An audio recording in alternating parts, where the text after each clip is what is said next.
Hello, કેમ છો? મજામાં છો? ઘરે છો? સેફ છો? ઓકે, ચાલો તો લેક્ચર નંબર 14 આપણે ફરી આજે થોડી દાખલાની જ પ્રેક્ટિસ કરીશું.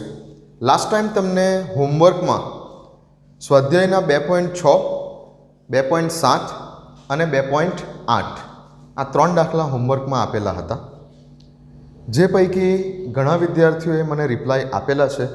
ઘણા બધાના આન્સર સાચા છે, બટ 2 પ્રોબ્લેમ છે.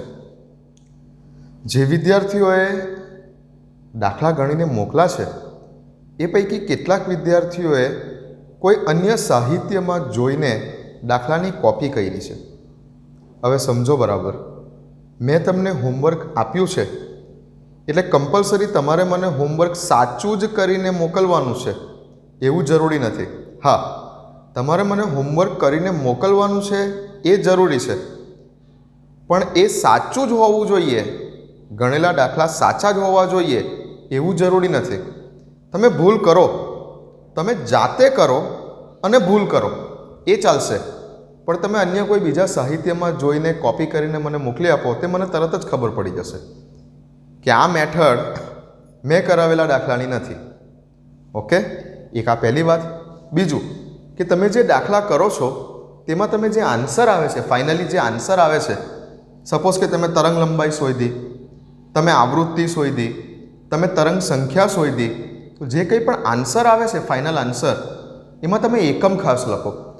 જો તમે તરંગ લંબાઈ શોધતા હોય એટલે કે લેમડા શોધતા હોય તો જે જવાબ આવે તે એની પાછળ એનો એકમ ખાસ લખો કે ભાઈ તમે શેમાં કરો છો, મીટરમાં કરો છો, નેનોમીટરમાં કરો છો, એકમ ખાસ લખો. તમે આવૃત્તિ શોધતા હોય તો પાછળ એકમ ખાસ લખો કે હર્ટ્ઝ. તમે તરંગ સંખ્યા શોધતા હોય તો એકમ ખાસ લખો મીટર ઇન્વર્સ. જવાબ જે આવે છે એની પાછળ એકમ લખવો ખાસ જરૂરી છે, નહીતર આપણા એક્ઝામમાં માર્ક્સ કટ થઈ શકે છે. ઓકે, તો આ એક બાબતનું ધ્યાન રાખજો. 2.6, 2.7 અને 2.8 3 એક્ઝામ્પલ આપેલા, તેમાંથી ઘણા બધા વિદ્યાર્થીઓને સ્વાધ્યાયના 2.8મા નંબરના એક્ઝામ્પલમાં તકલીફ છે. ઘણા બધાના થોડાક પ્રોબ્લેમ પણ છે, ભૂલ પણ છે, તો હું 2.8 કરાવી દઉં પછી આગળ જઈએ. તો 2.8 નોટ પેન લઈને બેસી જાઓ, ચોપડી લઈને બેસી જાઓ અને ચોપડીમાં પેજ નંબર 65 ઉપર 2.8મા નંબરના દાખલાની રકમ જુઓ. એક પ્રકાશ કે જેની તરંગ લંબાઈ છે 4000 પિકોમીટર, તો લેમડા બરાબર આપણે લખી દઈશું 4000 પિકોમીટર. પિકોમીટર આપ્યું હોય, નેનોમીટર આપ્યું હોય, એંગસ્ટ્રોમમાં આપેલી હોય, આપણે વેલ્યુ શેમાં લખી દેવાની? પહેલાં મીટરમાં લખી દેવાની. અહીંયા પિકોમીટરમાં આપેલું છે. પિકોમીટરના મીટર કેટલા? જો તમને કીધેલું પહેલા ચેપ્ટરમાં પેલા પ્રિફિક્સ ચલાવતી વખતે, પૂર્વગો ચલાવતી વખતે કીધેલું કે આ ડગલે ને પગલે કેમેસ્ટ્રીમાં કામ લાગશે. આ પીકો શબ્દનો અર્થ શું થાય? પહેલા ચેપ્ટરમાં જે કોષ્ટક આપેલું છે, પીકો શબ્દનો અર્થ થાય 10⁻12. તો અહીંયા પિકોમીટર આપેલા છે, તેના ઉપરથી મારે લખવાનું છે મીટર કેટલા, તો ફરી પાછું 4000 ગુણ્યા લખી દઈશ 10⁻12. હવે થઈ જશે મીટરમાં. બરાબર, ચાલો આગળ વાંચીએ. અને તે 1 જૂલ ઉર્જા પૂરી પાડે છે. ઓકે, આ પ્રકાશના ફોટોનની સંખ્યા શોધો. ચાલો, તરંગ લંબાઈ આટલી છે, ટોટલી તે 1 જૂલ જેટલી ઉર્જા પૂરી પાડે છે. ઓકે, ખાલી જૂલ કીધેલું છે, જૂલ પ્રતિ મોલ નથી કીધું, એટલે આપણે આગળ ચાલીશું. હવે ફોટોનની સંખ્યા શોધો. તો પહેલાં તો હું શું કરું? એક ફોટોનની એનર્જી ગણી કાઢું કે પ્રકાશના એક કણની, એક ફોટોનની, અથવા બોલો એક ક્વોન્ટમની, આવો પણ શબ્દ હોઈ શકે, એનર્જી કેટલી? સૂત્ર શું છે? E ઇઝ ઇક્વલ ટુ, તરંગ લંબાઈના સ્વરૂપમાં લખવું હોય તો h/c/λ. એકની એક જ વાત કરીએ છીએ. h અને c ની વેલ્યુ મેં તમને યાદ રાખવાની કીધેલી છે. મૂકી પણ શકો છો, પ્લાન્ક અચળાંકનું કિંમત મૂકો, પ્રકાશના વેગ c ની કિંમત મૂકો, બંનેનો ગુણાકાર કરો એટલે ફાઇનલી શું આવશે? વારે ઘડીએ આની જરૂર પડશે, 19.87 ગુણ્યા 10⁻26. આવું યાદ જ રાખો કે h અને c નો ગુણાકાર આટલો જ આવે છે. છેદમાં લેમડાની કિંમત અહીંયાથી જોઈને મૂકી દઈએ. હવે આ 4000 ગુણ્યા 10 - 12 છે, આ 3 0 છે, એને હું આ રીતે લખી શકું ગુણ્યા 10 - 3. હવે 12માંથી 3 જશે એટલે કેટલા? 9. તો 10 - 9 મીટર લખાય. તો સિમ્પલ 4 ગુણ્યા 10 - 9. જુઓ આન્સર શું આવશે? શું આવશે? કરો કેલ્ક્યુલેટર પર. 4.96 ગુણ્યા 10 - 17 જૂલ એક ફોટોનની ઉર્જા આવી. આટલા જૂલ એક ફોટોનની ઉર્જા. હવે એના પછીનું સ્ટેપ કે જો 4.96 ગુણ્યા 10 - 17 જૂલ બરાબર એક ફોટોન કહેવાય, તો કેટલા જૂલ કીધેલા છે? 1 જૂલ બરાબર કેટલા ફોટોન કહેવાય? પતી ગયું. કરી નાખો હવે 1 ગુણ્યા 1 ભાગ્યા આ સંખ્યા, એટલે ફાઇનલી તમારો આન્સર આવી જશે. ક્લિયર? ચાલો પતાવો. 2.9 ઉપર જઈશું. હવે પતાવી દો આટલું.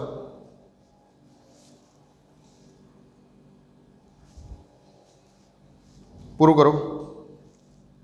ચાલો પૈતું ઓકે. 2.9 સ્વાધ્યાયમાં 2.9 આજે લેક્ચર નંબર 14. અત્યારે દાખલા માટેનો આજનો આ છેલ્લો લેક્ચર નંબર 14 જે છે આપણો, એ દાખલાનો આજે છેલ્લો લેક્ચર. આવતા વખતથી નેક્સ્ટ વિડીયોથી ફરી પાછું આપણે જે છે તે થિયરિટિકલ ટોપિક પર આગળ વધીશું. હવે આપણે જે છે સ્પેક્ટ્રમ વિશે શીખવાનું છે. સ્પેક્ટ્રમ વિશે તો સ્પેક્ટ્રમ વિશે આગળ વધીશું અને એના પછી આપણે બોહરનો નમૂના પર જઈશું. ઓકે, હવે આના પછી આપણે થિયરી પર જઈશું. આજે દાખલા માટેનો આ જે છે અત્યાર સુધીના જે ટોપિક ચાલી ગયેલા તેને રિલેટેડ જેટલા પણ એક્ઝામ્પલ છે તે બધા આપણે પૂરા કરી દઈશું. અને આજે આ દાખલાનો છેલ્લો લેક્ચર, એના પછી હવે પાછા નવા ટોપિક થિયરિટિકલ જઈશું. ઓકે, ચાલો. લેક્ચર નંબર 14 દાખલા માટેનો હતો આપણો. આજે આ છેલ્લો લેક્ચર છે દાખલા માટેનો. હવે થિયરી પર જઈશું.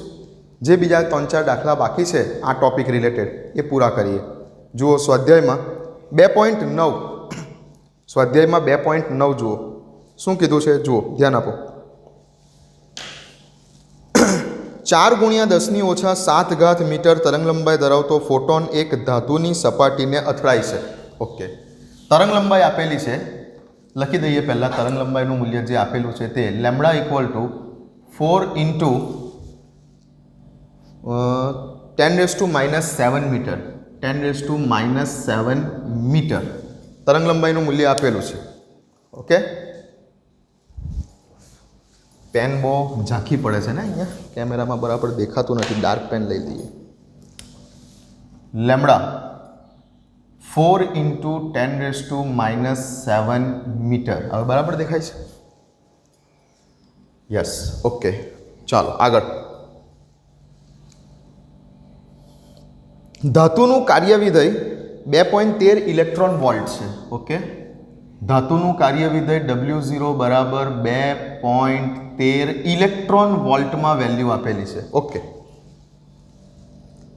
તો ફોટોનની ઉર્જા શોધો, ઉત્સર્જનની ગતિ ઉર્જા શોધો, કાઇનેટિક એનર્જી શોધો અને ઇલેક્ટ્રોનનો વેગ શોધો. ઓકે, અને 1 ઇલેક્ટ્રોન વોલ્ટ બરાબર કેટલા જૂલ એ આપણને આપેલું છે. ચાલો, ઓકે, કંઈ વાંધો નહીં. સૌથી પહેલાં તો અહીંયા તમે ધ્યાન આપો કે આ જગ્યા ઉપર લેમ્બડાની વેલ્યુ મીટરમાં આપેલી છે. અને હવે મારે પહેલાં તો ફોટોનની ઉર્જા શોધી કાઢવી છે. ફોટોનની ઉર્જાનું સૂત્ર શું છે? ફોટોનની ઉર્જાનું સૂત્ર છે E બરાબર h × c divided by lambda. Okay, h અને c ની વેલ્યુ કેટલી? 19.87 ગુણ્યા 10⁻26 ના છેદમાં લેમ્બડાની વેલ્યુ આ છે 4 × 10⁻⁻7.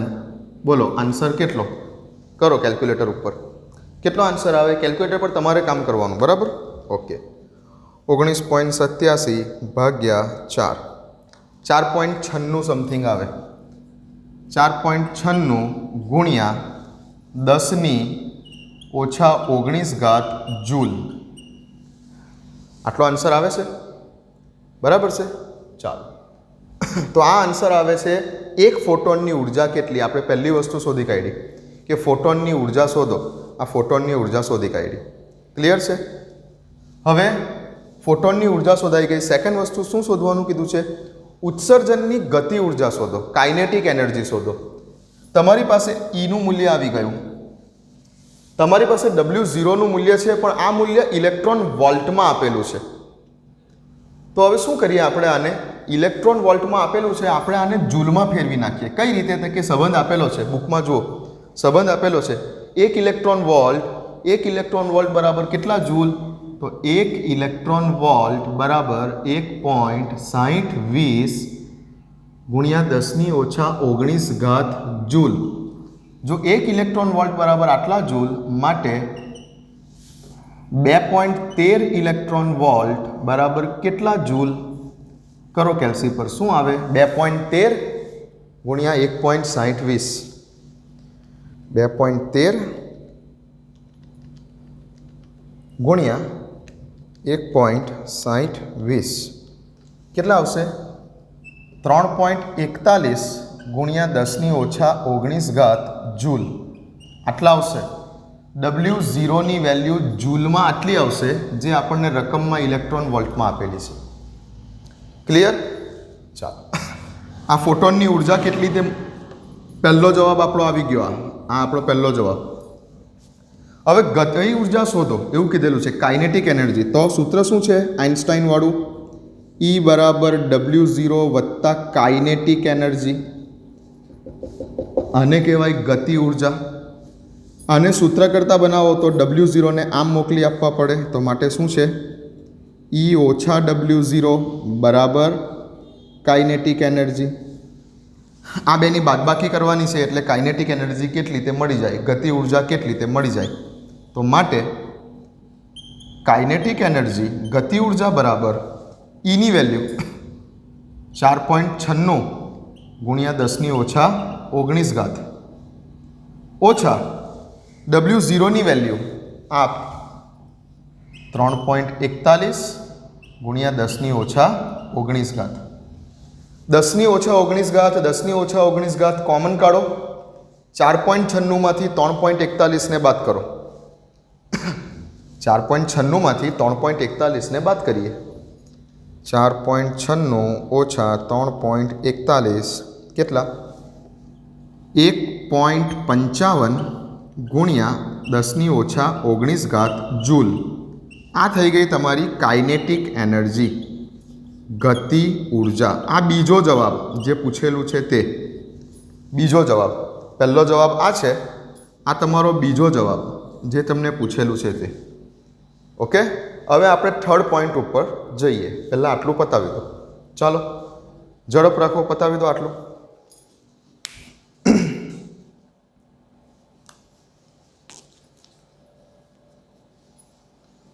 તો આ રીતે જ્યારે જ્યારે પણ તમે દાખલો ગણો છો ત્યારે ખાસ આ જે એકમ આવે છે ને, એકમ, એ ખાસ લખવા જરૂરી છે, નહીંતર માર્ક્સ કટ થઈ શકે છે. બતાવો, હું થોડી ઇંક ભરી દઉં પેનમાં. ઓકે,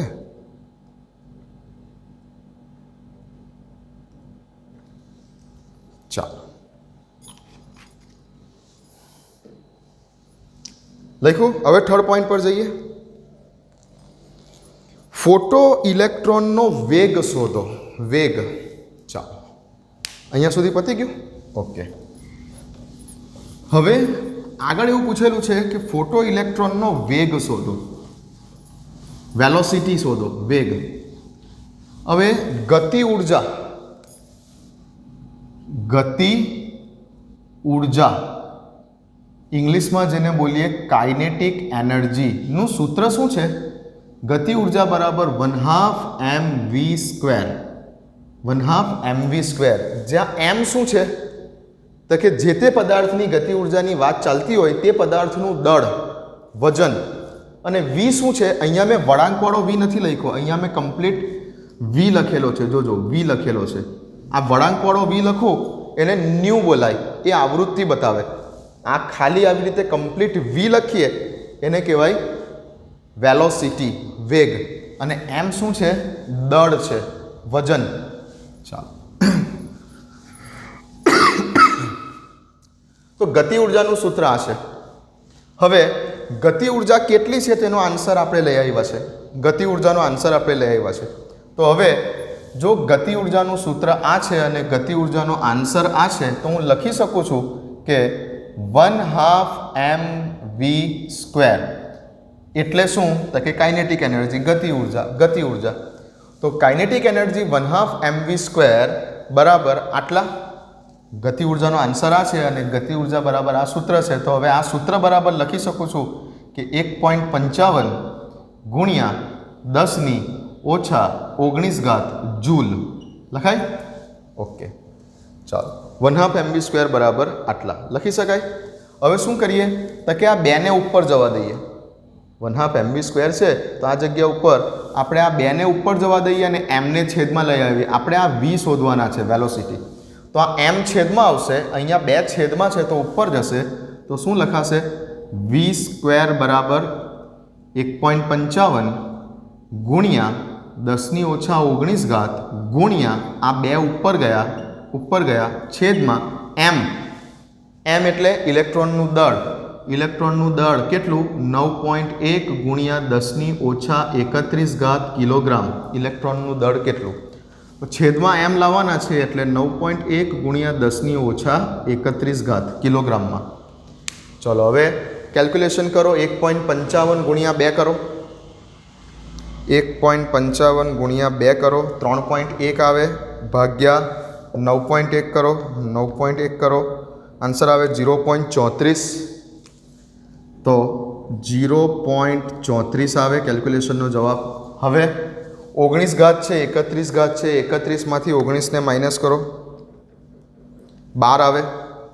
તો 10ની આ 31 ઉપર જશે એટલે +31 થશે.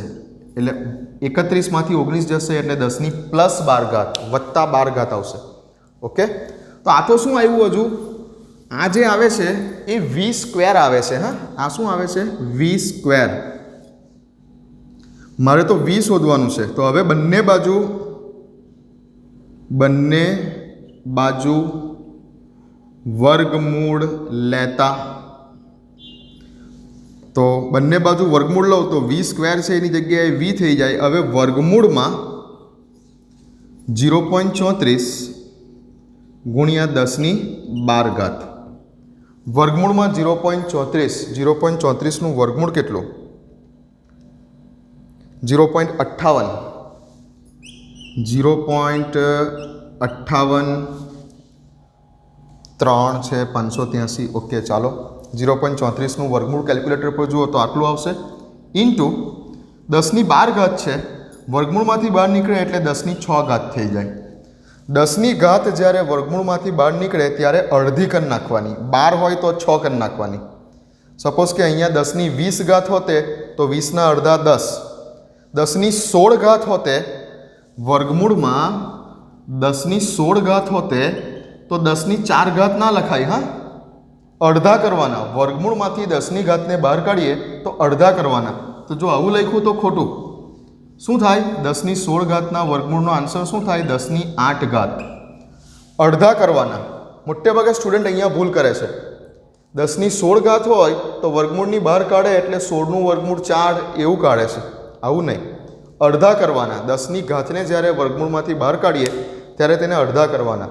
હું આ વેકેશન બેચમાં શીખવાડી ચૂકેલો છું આ નાના પોઈન્ટ. ચલો, તો આ જવાબ આવ્યો 0.583 ગુણ્યા 10⁶. આ જવાબ. એકમ શું લખીશ? વેગ શોધેલો છે, વેગ. અને વેગનો એકમ શું? મીટર પ્રતિ સેકન્ડ.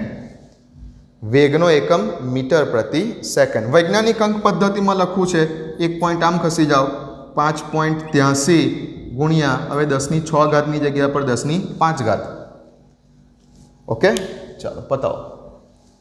તો આ છે આપણા સ્વાધ્યાયનો 2.9 નંબરનો દાખલો. ચાલો પતાવો.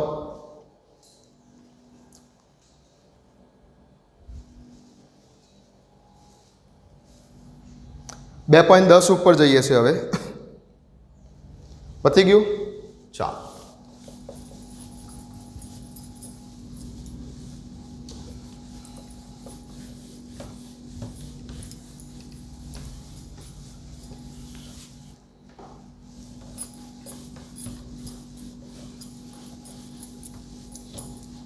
$2.10 શું કીધું છે? 242 નેનોમીટર તરંગ લંબાઈ ધરાવતું વિદ્યુત ચુંબકીય વિકિરણ એટલે પ્રકાશ જ છે. સોડિયમ પરમાણુનું આયનીકરણ કરવા માટે પૂરતું છે, જેની તરંગ લંબાઈ લેમ્ડા બરાબર 242 નેનોમીટર છે. તેવું પ્રકાશનું વિકિરણ આ સોડિયમ ધાતુમાંનું આયનીકરણ કરવા માટે, આ સોડિયમ ધાતુ છે. હવે આયનીકરણ એટલે શું? તો કે સોડિયમ આયનીકરણ શબ્દનો અર્થ શું થાય? જે અહીંયા શબ્દ આપેલો છે આયનીકરણ. આયનીકરણ શબ્દનો અર્થ એવો થાય કે ઇલેક્ટ્રોનને છૂટો કરવો. આયનીકરણ શબ્દનો મિનિંગ થાય ઇલેક્ટ્રોનને છૂટો કરવો. આયનીકરણ શબ્દનો મિનિંગ એવો થાય કે ઇલેક્ટ્રોનને છૂટો કરવો. આ ચેપ્ટર નંબર 3માં સમજશો તમે આને. આયનીકરણ એન્થાલ્પી ચેપ્ટર નંબર 3માં આવશે. તો કોઈ પણ ધાતુમાંથી ઇલેક્ટ્રોનને છૂટો કરવા માટેની જે પ્રોસેસ છે એનું બીજું નામ છે આયનીકરણ થયું. હવે સોડિયમમાંથી જો ઇલેક્ટ્રોન છૂટો થાય તો સોડિયમનો આયન બને. આ સોડિયમ છે, Na+ શું બન્યો? સોડિયમનો આયન બન્યો અને તેમાંથી એક ઇલેક્ટ્રોન છૂટો થયો. તો જો એક ઇલેક્ટ્રોન છૂટો પડ્યો તો આ જગ્યા ઉપર સોડિયમનો ધન આયન બન્યો. આને કહેવાય આયનીકરણની ઘટના. આ જે ઘટના છે આનું નામ છે આયનીકરણ. ઓકે, તો ઇન શોર્ટ આયનીકરણ એટલે ઇલેક્ટ્રોનને છૂટો કરવો. તો સોડિયમ ધાતુનું આયનીકરણ કરવા માટે, એટલે કે સોડિયમ ધાતુમાંથી ઇલેક્ટ્રોનને છૂટો કરવા માટે, સોડિયમ ધાતુમાંથી ઇલેક્ટ્રોનને છૂટો કરવા માટે આટલી તરંગ લંબાઈ ધરાવતો પ્રકાશ ઇનફ છે. જેની તરંગ લંબાઈ આટલી છે તેવો પ્રકાશ ઇનફ છે. બરાબર છે? જો તમે આટલી તરંગ લંબાઈ ધરાવતો, જેની લેમ્ડાની વેલ્યુ આટલી છે 242 નેનોમીટર જેટલી છે, એટલો પ્રકાશ આપશો તો આમાંથી ઇલેક્ટ્રોન છૂટા પડશે. તો આટલી ઇનફ છે. તો આને શું કહેવાશે? આ દરમિયાન આટલી ઇનફ છે એટલે શું કહેવાશે? આને બોલાશે થ્રેશોલ્ડ. થ્રેશોલ્ડ તરંગ લંબાઈ. કોઈ પણ ધાતુમાંથી ઇલેક્ટ્રોનને છૂટો કરવા માટે જે મિનિમમ આવૃત્તિની જરૂર છે તે થ્રેશોલ્ડ આવૃત્તિ, અને જે મેક્સિમમ તરંગ લંબાઈની જરૂર છે તે થ્રેશોલ્ડ તરંગ લંબાઈ. તો કીધું છે કે આટલું પૂરતું છે તો એ થ્રેશોલ્ડ તરંગ લંબાઈ આપેલી છે. ઓકે, ચાલો. તો સોડિયમની આયનીકરણ ઉર્જા કિલોજૂલ પ્રતિ મોલ એકમમાં શોધો. કિલોજૂલ પ્રતિ મોલ એકમમાં શોધો એવું કીધું છે. ચાલો, પહેલાં તો એક ઇલેક્ટ્રોનની વાત કરી લઈએ, પછી પ્રતિ મોલ શોધો તો એક મોલ ઇલેક્ટ્રોનની વાત પછી કરીશું. પહેલાં એક ઇલેક્ટ્રોનને આટલો પ્રકાશ મળે છે તો ઇલેક્ટ્રોન જે છે તે છૂટો થાય છે. તો આ માટે જરૂરી જે આયનીકરણ ઉર્જા છે, બીજા શબ્દોમાં થ્રેશોલ્ડ ઉર્જા છે, શોધો આવું કીધેલું છે. આયનીકરણ ઉર્જા શોધો. ઇલેક્ટ્રોનને છૂટો કરવા માટે મિનિમમ કેટલી એનર્જીની જરૂર પડે તેને આપણે બોલીએ થ્રેશોલ્ડ ઉર્જા, એટલે કે W0. બીજા શબ્દોમાં બોલો કાર્ય વિધેય શોધો આવું કીધું છે. તો જેવી રીતે આપણે એનર્જી E બરાબર H/c/લેમ્ડા સૂત્ર લખીએ છીએ, એ જ રીતે આપણે W0 બરાબર પણ H/c/લેમ્ડા0 સૂત્ર લખી શકીએ છીએ. આ થ્રેશોલ્ડ ઉર્જાનું સૂત્ર થયું. ચાલો, તો હવે W0 આપણે શોધી કાઢીએ. ચાલો, H અને C ની વેલ્યુ મૂકવાની જરૂર નથી, તમને યાદ જ છે. કેટલી છે? 19.87 ગુણ્યા 10⁻26 H અને C ના ગુણાકારનું મૂલ્ય. લેમ્ડા0 નું મૂલ્ય આ છે, નેનોમીટરમાં આપેલું છે. તો બેટર છે કે એને આપણે શેમાં કન્વર્ટ કરી દઈએ? 242 ગુણ્યા 10⁻9 મીટરમાં કન્વર્ટ કરી દઈએ. તો આ જગ્યા પર વૈજ્ઞાનિક અંક પદ્ધતિમાં લખું તો શું થશે? 2.42 ગુણ્યા 10⁻7 મીટર આવું થઈ જશે. 2 પોઈન્ટ આમ ખસીશ એટલે 10 ની ઘાતમાં ઘટાડો કરીશ, લખી દઈશ વેલ્યુ 2.42 ગુણ્યા 10⁻7 ભાગાકાર કરો 19.87 ભાગ્યા 2.42 ભાગાકાર કરો 19.87 ભાગ્યા 2.42 8.21 ગુણ્યા 10⁻19 જૂલ પતી ગયું જવાબ. આટલી એનર્જી એક ઇલેક્ટ્રોનને છૂટો કરવા માટે જોઈએ. આટલી એનર્જી એક ઇલેક્ટ્રોનને છૂટો કરવા માટે જોઈએ. ક્લિયર છે? ચાલો હવે જુઓ, આ દાખલો ગણવા માટેની એક શોર્ટ ટ્રીક પણ કહી દઉં. મેં તમને એક બીજું સૂત્ર, જ્યારે તમને મેં સૂત્ર લખાવેલા છે ત્યારે મેં તમને એક બીજું સૂત્ર પણ આપેલું છે કે જો તમે દાખલો જૂલમાં નથી ગણતા અને જો તમે દાખલો ઇલેક્ટ્રોન વોલ્ટમાં ગણી રહેલા છો, જો તમારે દાખલો ઇલેક્ટ્રોન વોલ્ટ એકમમાં ગણવો છે તો W0 બરાબર યાદ રાખો કે 1240 લેમ્બડા, બટ અહીંયા લેમ્બડાની વેલ્યુ હોવી જોઈએ નેનોમીટરમાં, તો તમારો જવાબ ઇલેક્ટ્રોન વોલ્ટમાં આવશે. કોઈ વખત દાખલો ઇલેક્ટ્રોન વોલ્ટ એકમમાં ગણવાની વાત કરે. હવે અહીંયા એવું થોડું કીધું છે કે વેલ્યુ જૂલમાં જ શોધો, એવું નથી કીધું. હા સોરી, કીધું છે કિલો જૂલ પ્રતિ મોલમાં શોધો, એવું કીધું છે ને. ઓકે, તો જો કદાચ કશું કીધું ના હોય કે આ એકમમાં શોધો, તો તે વખતે તમારે સીધું આ સૂત્ર પણ લખી શકો છો કે 1240 લેમ્બડા, બટ લેમ્બડાની વેલ્યુ નેનોમીટરમાં હોવી જોઈએ. તો જવાબ તમારો ઇલેક્ટ્રોન વોલ્ટમાં આવી જશે. જોઈ લો, 1240 ભાગ્યા લેમ્બડાની વેલ્યુ નેનોમીટરમાં સીધી મૂકી દો 242. કેટલો આન્સર આવે? 1240 ભાગ્યા 242. 1240 ભાગ્યા 242 5.12 ઇલેક્ટ્રોન વોલ્ટ. સીધો આન્સર ઇલેક્ટ્રોન વોલ્ટમાં આવી ગયો. હા, જો તમારે કન્વર્ટ કરવું છે હવે તો ભાઈ 1 ઇલેક્ટ્રોન વોલ્ટ બરાબર 1.6020 ઇન્ટુ 10⁻19 જૂલ. આ સંબંધ યાદ રાખજો. 1 ઇલેક્ટ્રોન વોલ્ટ બરાબર કેટલા જૂલ? આની આગલા દાખલામાં આપેલું હતું કે 1 ઇલેક્ટ્રોન વોલ્ટ બરાબર આટલા જૂલ. આ સંબંધ યાદ રાખજો. તો 1 ઇલેક્ટ્રોન વોલ્ટ બરાબર આટલા જૂલ માટે 5.12 ઇલેક્ટ્રોન વોલ્ટ બરાબર કેટલા જૂલ? તો આનો ગુણાકાર કરો, ગુણ્યા 5.12. જવાબ આવે છે 5.12 ગુણ્યા 1.6020. જવાબ આવે છે 8.20 ગુણ્યા 10⁻19 જૂલ. જે તમારો આ જવાબ આવી ગયો. 8.21 છે, અહીંયા 8.20 છે. ઓકે, તો જ્યારે કોઈ દાખલામાં કીધું ના હોય ને કે કયા એકમમાં શોધો, ત્યારે શોર્ટકટમાં ગણવું હોય ને તો ઇલેક્ટ્રોન વોલ્ટમાં જવાબ લાવી શકાય છે. સીધી વાત. 1240 ભાગ્યા લેમ્બડા, બટ લેમ્બડા અહીંયા નેનોમીટરમાં લેવાના. હા, આપેલા MCQ વાળી મેથડમાં ફટાફટ જવાબ લાવવા માટે આ સૂત્ર વાપરી શકાય છે. અથવા તો આ રીતે પણ લાવો, જૂલમાં જ આન્સર આવશે ડાયરેક્ટ, જો જૂલમાં ગણતરી કરો તો. ચાલો, લખવું છે? લખી લો.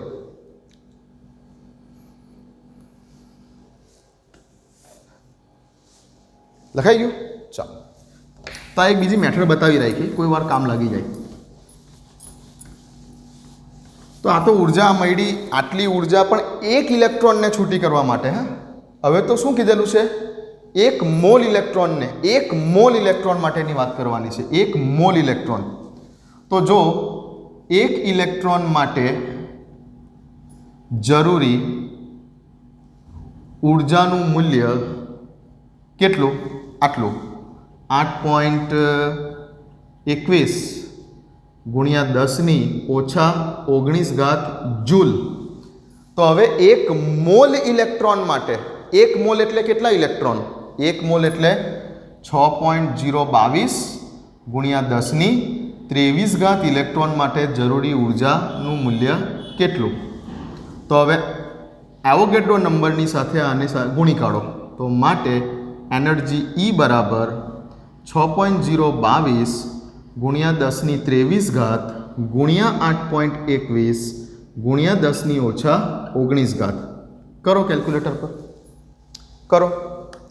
6.022 ગુણ્યા 8.21 કેટલા? 49.44.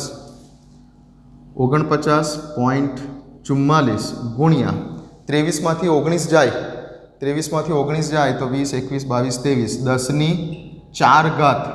10⁻4. હવે એકમ લખશો જૂલ પ્રતિ મોલ. અહીંયા ખાલી જૂલ લખેલું કેમ કે એક ઇલેક્ટ્રોન માટેની વાત હતી. હવે 1 મોલ ઇલેક્ટ્રોન એટલે આટલા ઇલેક્ટ્રોન માટે શોધ્યું તો જૂલ પ્રતિ મોલ. પણ હજુ એવું કીધું છે કે જવાબ કિલો જૂલ પ્રતિ મોલમાં લાવો. આપણે તો જૂલ પ્રતિ મોલમાં લખ્યું. હજુ એવું કીધું છે કે જવાબ કિલો જૂલ પ્રતિ મોલમાં લાવો. તો હવે આ જૂલને શેમાં ફેરવો? કિલો જૂલમાં ફેરવો. જૂલને કિલો જૂલમાં ફેરવો. હવે જૂલને કિલો જૂલમાં ફેરવવા હોય, ગ્રામને કિલોગ્રામમાં ફેરવવા હોય તો તમે શું કરો છો? 1000 વડે ભાગી નાખો છો. એવી રીતે જૂલને કિલો જૂલમાં ફેરવવા હોય તો શું કરીએ આપણે?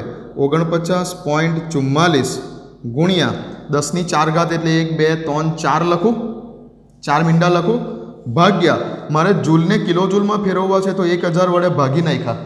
તો હવે આ જવાબ શેમાં આવી ગયો? કિલો જૂલ પ્રતિ મોલમાં આવી ગયો. જો તમે 1000 વડે ભાગ્યા તો હવે શું થશે? તો કે 0 0 0 0 0 0 કેન્સલ. બરાબર. ચલો ફાઇનલી શું બાકી રહ્યું? તો કે 10 બાકી રહ્યા. આની સાથે ગુણી કરો. 10 494.4 કિલો જૂલ પ્રતિ મોલ. આ જવાબ થઈ ગયો કિલો જૂલ પ્રતિ મોલમાં. બરાબર. તો આ જગ્યા ઉપર ફાઇનલી આન્સર આવે છે 494.4 કિલો જૂલ પ્રતિ મોલ. આટલી એનર્જીની જરૂર પડે 1 મોલ ઇલેક્ટ્રોનને છૂટો કરવો હોય તો. થ્રેશોલ્ડ એનર્જી ખાલી જૂલમાં થ્રેશોલ્ડ એનર્જી છે W0 થ્રેશોલ્ડ એનર્જી આટલી જરૂર પડે. બતાવો. ચલો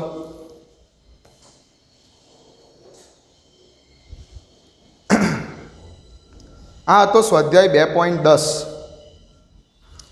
છેલ્લા 2 દાખલા ગણી લઈએ છીએ 2.11 અને 2.12 સ્વાધ્યાયમાં.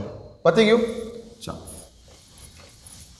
છેલ્લા 2 દાખલા ગણી લઈએ 2.11 2.12 એટલે આપણું કામ પૂરું થાય. અહીંયા અત્યાર સુધીના જે ટોપિક ચાલેલા છે એ ટોપિકને રિલેટેડ બધા દાખલા પૂરા થશે. સ્વાધ્યાય 2.11 અને 2.12 ગણી કાઢીએ. ચાલો 2.11 સ્વાધ્યાયનો શું કીધું છે? 25 વોટનો એક બલ્બ. હવે જો આ છે ને સેમ તમારું જે ઉદાહરણ હતું, ઉદાહરણ કયું હતું? ઉદાહરણ 2.7 જેમાં 100 વોટનો બલ્બ હતો. મેં તમને લાસ્ટ ટાઈમ જે ગણાવ્યો તે એવો સેમ દાખલો છે. સેમ દાખલો ઉદાહરણ 2.7માં જે હતો તે સેમ દાખલો છે. પેલામાં 100 વોટનો બલ્બ હતો, અહીંયા 25 વોટનો બલ્બ છે. બીજું કંઈ અલગ નથી. તો બલ્બનો પાવર કેટલો છે? બલ્બનો પાવર કેટલો છે? તો કે 25 વોટ. 25 વોટનો મિનિંગ શું થયો? તો કે 25 વોટનો મિનિંગ શું થયો? સમજી લો. વોટનો મિનિંગ શું થયો? વોટનો મિનિંગ થયો જૂલ પર સેકન્ડ. તો 25 જૂલ પ્રતિ સેકન્ડ. ખાલી 25 વોટનો મિનિંગ શું થયો? ઓકે 25 વોટનો બલ્બ પીળો પ્રકાશ ઉત્સર્જિત કરે છે જેની તરંગ લંબાઈ છે 0.57 માઇક્રોમીટર. જેની તરંગ લંબાઈ છે લેમ્ડા 0.57 માઇક્રોમીટર કીધેલું છે અહીંયા. માઇક્રોમીટર જુઓ કેટલા કામ લાગે છે.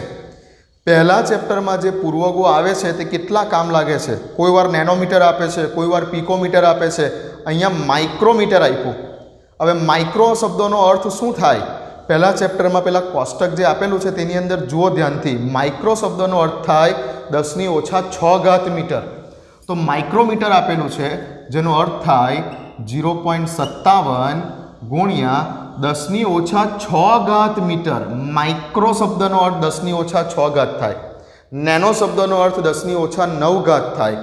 પીકો શબ્દનો અર્થ 10⁻12 થાય. બરાબર. તો અહીંયા હવે તમને જો આ જ ના ખબર હોય કે માઇક્રોમીટરના મીટર કેટલા, તો તમારો દાખલો અહીંયા જ પૂરો થઈ જાય. તમે અહીંયાથી આગળ વધી જ ના શકો. એટલે પેલું જે કોષ્ટક છે પહેલા ચેપ્ટરમાં આપેલું તે ખૂબ ઇમ્પોર્ટન્ટ છે. મેં તમને કરાવતી વખતે કીધેલું કે ડગલે ને પગલે કામ લાગશે. ચાલો તો આટલા તરંગ લંબાઈ ધરાવતા પીળો પ્રકાશ ઉત્સર્જિત કરે છે. ઓકે જેની તરંગ લંબાઈ આટલી છે. પ્રતિ સેકન્ડે ઉત્સર્જિત થતા ક્વોન્ટમનો દર શોધો. જો હવે અહીંયા ક્વોન્ટમ શબ્દ વાપર્યો.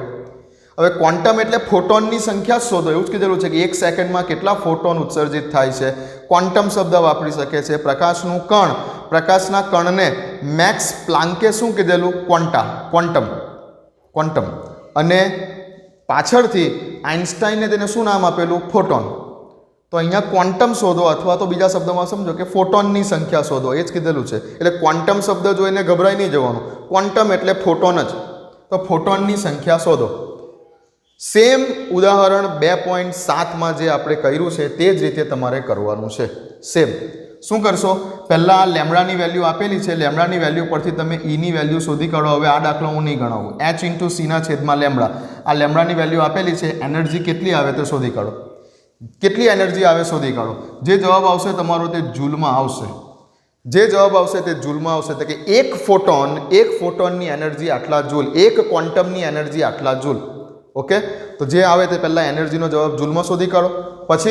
પછી સૂત્ર બનાવજો કે અહીંયા જે જવાબ આવ્યો તે એક્સ વાય ઝેડ, જે જવાબ આવ્યો તે આ જગ્યા પર. તો એક્સ વાય ઝેડ જે જવાબ આવે એટલા જૂલ બરાબર એક ફોટોન, એવું કહેવાય કે આટલા જૂલ બરાબર એક ફોટોન, આટલા જૂલ બરાબર એક ફોટોન. આમ બોલશો તો કેટલા જૂલ પ્રતિ સેકન્ડ કીધેલા છે? કેટલા જૂલ પ્રતિ સેકન્ડ કીધેલા છે? આટલા જૂલ પ્રતિ સેકન્ડ કીધેલા છે. તો આટલા જૂલ એટલે કે 25 જૂલ પ્રતિ સેકન્ડ બરાબર કેટલા ફોટોન? આ તમારો આન્સર આવી જશે. જે આવશે તે આન્સર. આવું કરશો અને જે આવશે તે આન્સર. બરાબર, પહેલાં આ ગણતરી કરજો. આનો જે જવાબ આવે તે એક્સ વાય ઝેડ. અહીંયા જે જવાબ આવે એટલા જૂલ બરાબર એક ફોટોન, તો આટલા જૂલ પ્રતિ સેકન્ડ હોય તો કેટલા ફોટોન? આ તમને આન્સર મળી જશે. ચાલો,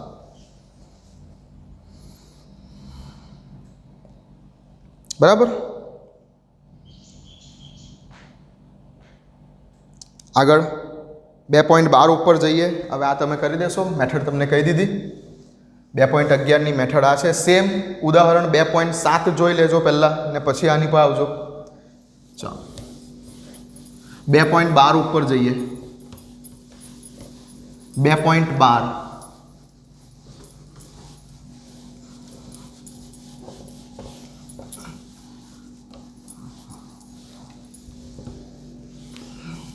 ચાલો, લાસ્ટ એક્ઝામ્પલ 2.12. એક ધાતુની સપાટીને 6800 એંગસ્ટ્રોમ તરંગલંબાઈ ધરાવતા વિકિરણ સામે ખુલ્લી મૂકવામાં આવે છે. કોઈ ધાતુની સપાટી છે, એની પર પ્રકાશ પડી રહેલો છે. કેટલી તરંગ લંબાઈ છે એની? 6800 એંગસ્ટ્રોમમાં વેલ્યુ આપેલી છે. ઓકે, ત્યારે શૂન્ય વેગથી ઇલેક્ટ્રોન ઉત્સર્જિત થાય છે. ધ્યાન આપજો શબ્દ પર. શૂન્ય વેગથી ઇલેક્ટ્રોન ઉત્સર્જિત થાય છે. શૂન્ય વેગ એટલે કે જે ગતિ ઉર્જા છે, ગતિ ઉર્જા એટલે કે કાઇનેટિક એનર્જી.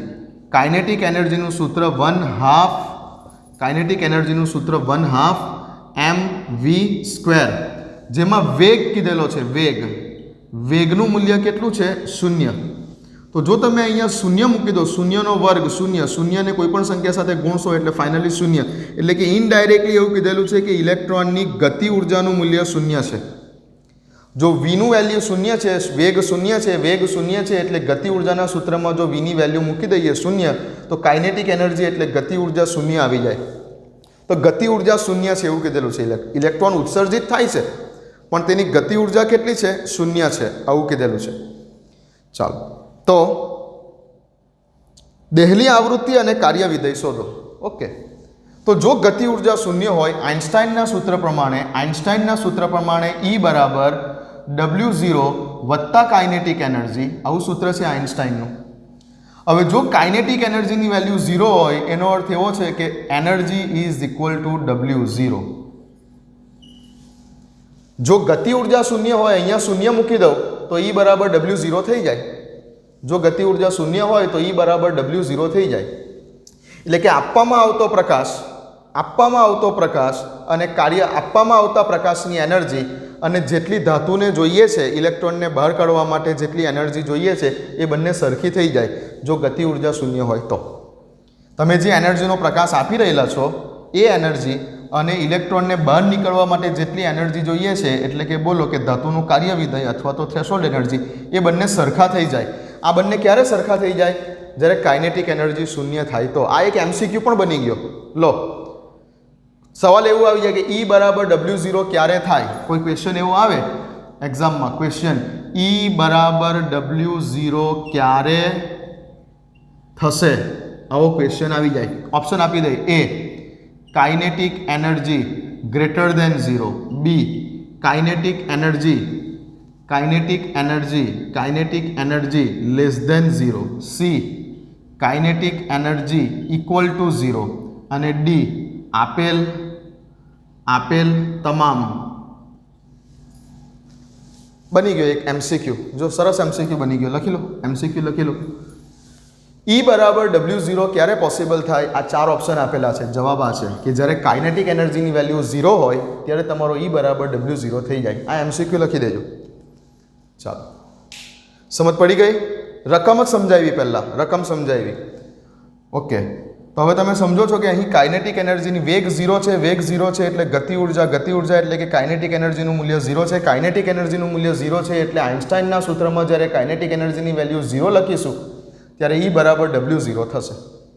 ચાલો, આ તો રકમ સમજાવી. હવે દાખલા પર જઈએ આપણે. લખી લીધો MCQ? ઓકે,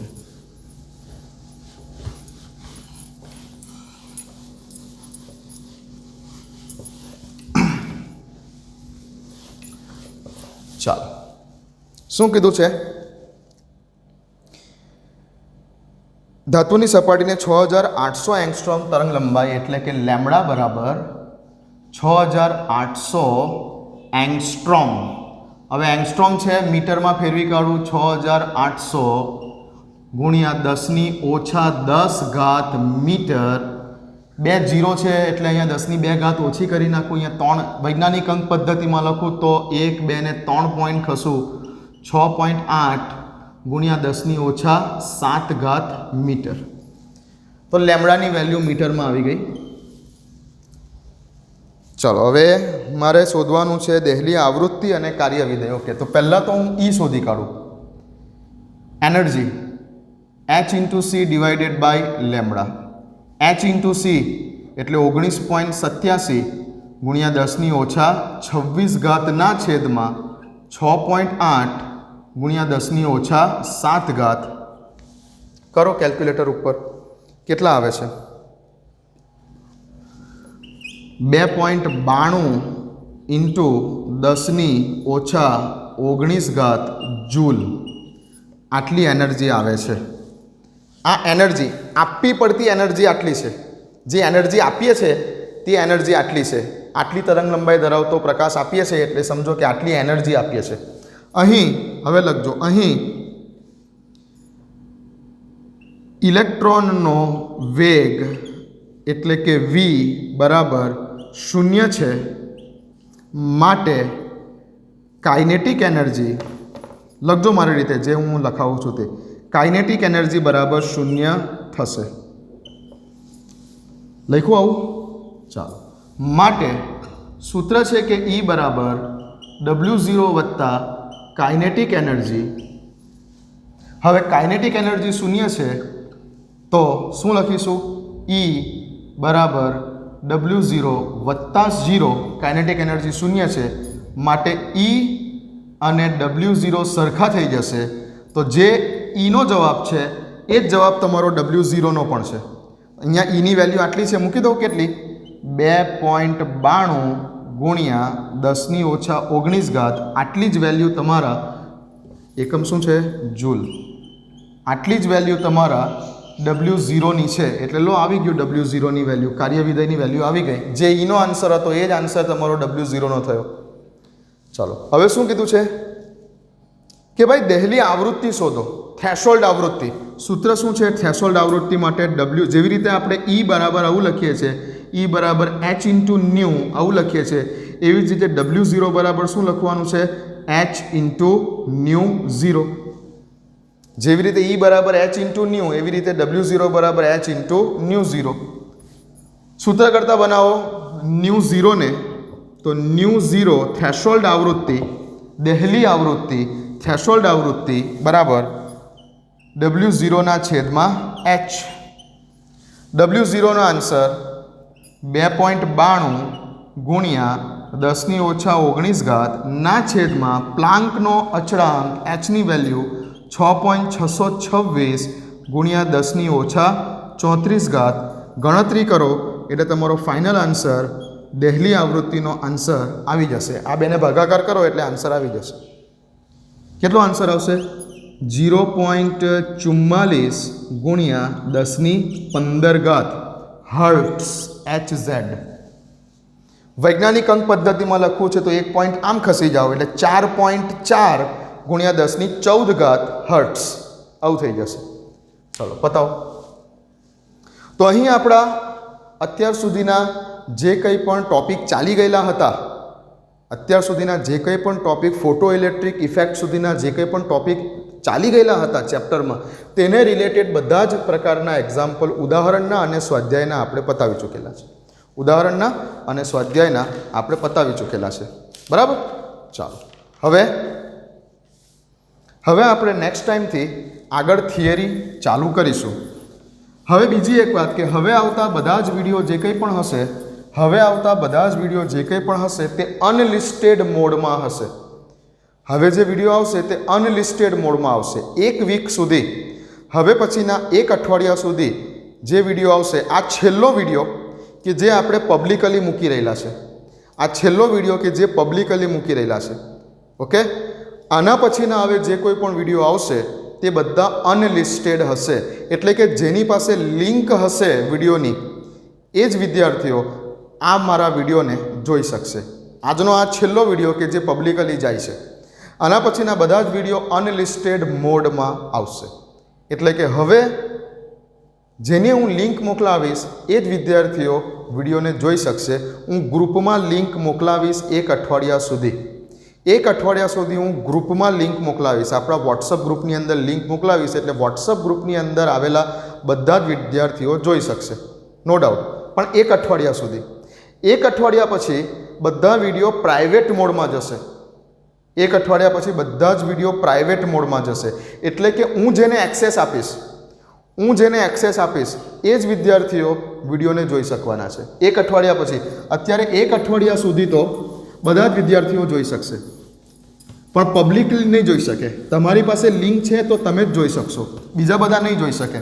તો 1 અઠવાડિયા સુધી બધા જ વિડીયોને અનલિસ્ટેડ મોડમાં રાખીશું, અને 1 અઠવાડિયા પછી બધા જ વિડીયો પ્રાઇવેટ થઈ જશે. એટલે કે જેને હું એક્સેસ આપીશ, જે વિદ્યાર્થીને જીમેલ આઈડી હું લઈશ, એનું જીમેલ આઈડી લઈશ અને હું એને એક્સેસ આપીશ મારા એકાઉન્ટમાંથી, તે જ વિદ્યાર્થીઓ જોઈ શકશે.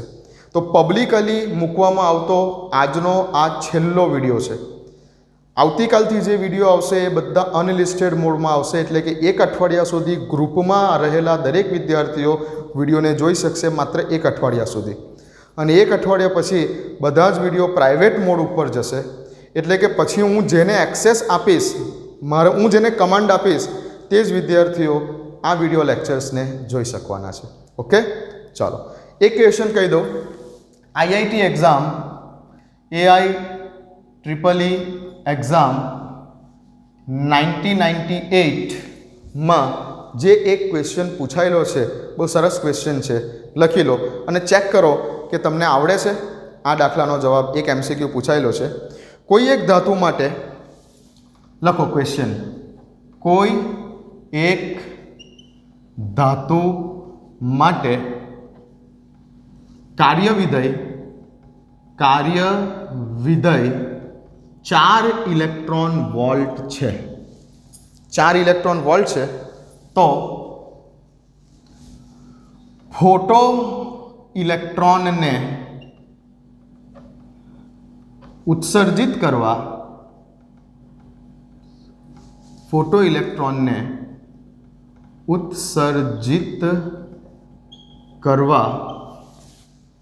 માટે મહત્તમ તરંગલંબાઈ એટલે λ0. ફોટો ઇલેક્ટ્રોનને ઉત્સર્જિત કરવા માટેની મેક્સિમમ તરંગલંબાઈ એટલે λ0 કેટલી હશે? આ ક્વેશ્ચન છે. ઓકે, AIEEE 1998 ઓપ્શન છે. પહેલું ઓપ્શન છે 540 નેનોમીટર. બીજું ઓપ્શન છે 400 નેનોમીટર. ત્રીજું ઓપ્શન છે 310 નેનોમીટર અને ચોથું ઓપ્શન છે 220 નેનોમીટર. કરીને મોકલજો હોમવર્ક માટે. આજનો ક્વેશ્ચન. નેક્સ્ટ ટાઈમથી થિયરી પર જઈશું. મળીએ. વાંચતા રહો, પ્રેક્ટિસ કરતા રહો.